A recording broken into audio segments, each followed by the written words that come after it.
So the Vancouver Canucks en route to the second round of the Stanley Cup playoffs. It's just the second time since their cup run in 2011. Their reward, a date with Connor McDavid and the Oilers. Game one goes Wednesday in Vancouver. That's where we head right now to bring in Farhan Lalji. Farhan, it's been a rough go for Elias Pettersson. No goals against the Preds in that series at all. Just one in his last 19 games. But he did have a huge assist on the series clinching goal. How important was that for him in turning this thing around?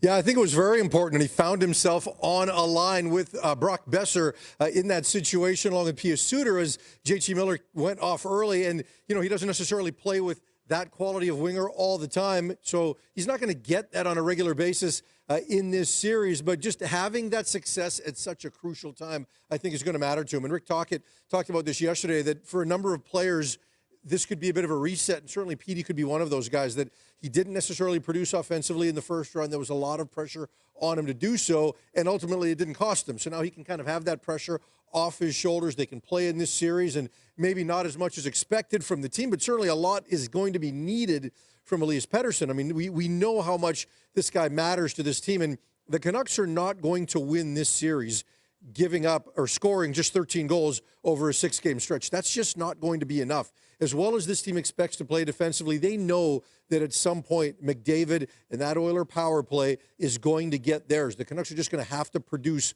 more offensively, and I think they understand this is going to be a different type of series, maybe not as defensively heated or contested, where the margins are as fine that way, right? I mean, the Canucks still expect to play a certain way, but they know they're going to need more offensively, and it's going to have to come from a guy like Pettersson. When you look at what matchups could potentially look like in this, Gino, you know, you look in the last round, and it was the JT Miller line, and it was the Elias Lindholm line that got the bulk of the matchup time against the Ryan O'Reilly line for Nashville. Now, you look at Edmonton, they've got two high-powered lines, one with Connor McDavid leading the way, the other one with Leon Draisaitl. So if those two lines match up with the Canucks' two lines, that's going to leave some opportunities for Pettersson to maybe get free. He's going to have to find a way to deliver. It's amazing that we're in the second round of the playoffs. We're going to be talking about the highest paid Canuck next season, and we're talking about him as an X factor that simply isn't going to cut it, both at 5-on-5 and on the power play. The Canucks managed 2 power play goals in the last series.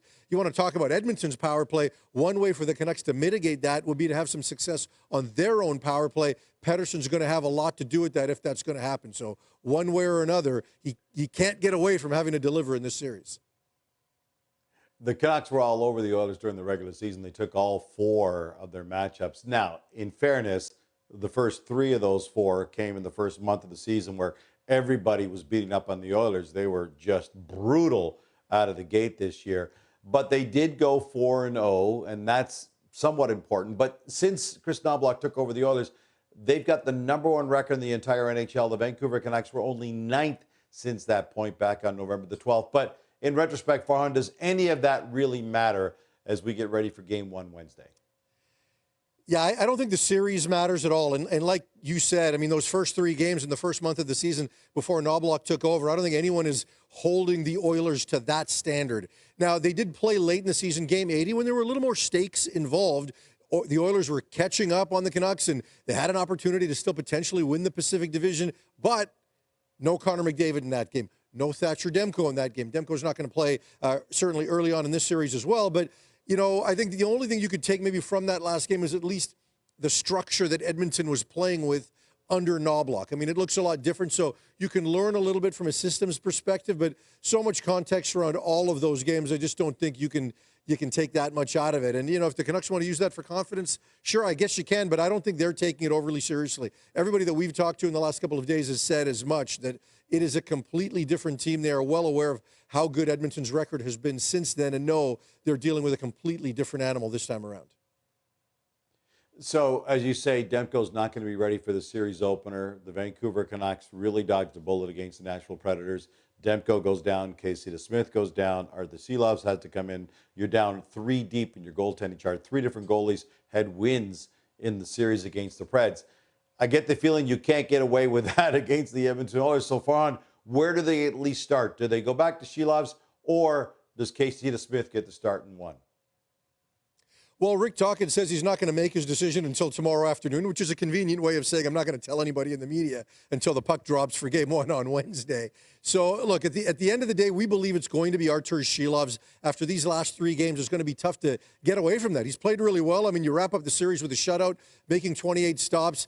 The one thing with Shilov's is that he's not going to get rattled by the moment. Now, never faced Connor McDavid, right? I mean, when you look at his 9 previous starts in the regular season before this round, he's never faced the Oilers, so he doesn't know what that looks like, and it's certainly going to be a different type of challenge. But, for me, I think it makes sense stylistically because Shilovs is a bigger goaltender.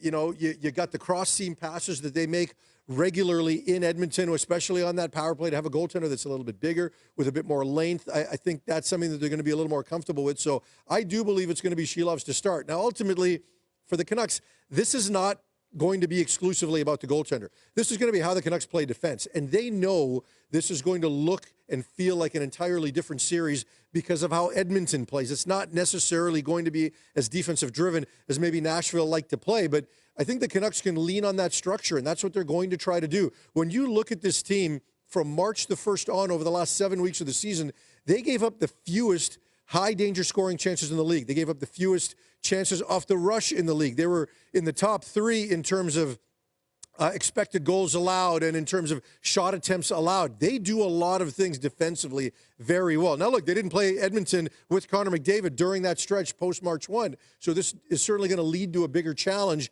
especially when you look at how Edmonton's power play likes to operate. But ultimately, the Canucks don't want to just be relying on their goaltender like they might be doing if Demko's in net. They want to rely on their defensive structure. That, as much as anything, has got to carry them in this series. By the time the puck drops on Wednesday, the Edmonton Oilers will have had 6 full days rest. In contrast, the Vancouver Canucks 4 days off, but both pretty much rested. We're set to go. Game 1, Wednesday in Vancouver. Farhan Lalji has been joining us from Vancouver. Thanks, Farhan.